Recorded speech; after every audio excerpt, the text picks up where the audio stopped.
Kozhikode ബൈപ്പാസിലാണ് toll പ്ലാസന്റെ front ഭാഗത്ത്. ഇവിടെ ഇപ്പോഴും ഇങ്ങനെയാണ് വാഹനങ്ങൾ കടന്നു പോകുന്നത്. ഒരു ലൈനിലൂടെ തന്നെയാണ് വാഹനങ്ങളൊക്കെ കടത്തിവിടുന്നത്. ഇതാണ് ടോൾ പ്ലാസ കടന്നു വരുന്ന വാഹനങ്ങൾ. കണ്ടില്ലേ, ഇവിടെ സെൻട്രൽ ഇങ്ങനെ ഒരു പ്ലാസ്റ്റിക്കിന്റെ ക്രഷ് ബാരിയർ പോലെ ഇങ്ങനെ വെച്ചിട്ട് അതിന്റെ ഭാഗം തിരിച്ച് അതിലൂടെയാണ് വാഹനങ്ങൾ കടന്നു വരുന്നത്.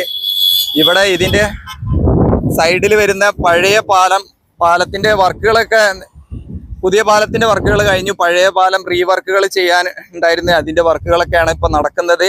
പഴയ ക്രാഷ് ബാരിയറുകളൊക്കെ കാണാൻ, ഇതിന്റെ സൈഡിലെ കൈവരികളൊക്കെ പൊട്ടിച്ചെടുത്ത് പുതിയ പാലവും പഴയ പാലവും കൂടെ ജോയിന്റിങ് ഒക്കെ ചെയ്ത് കാണാം.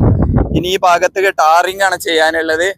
അപ്പൊ ടോള് കൊടുത്ത് വരുന്ന ഫ്രണ്ടിൽ തന്നെ നമുക്ക് ഹൈവേ യൂസ് ചെയ്യാൻ പറ്റൂല.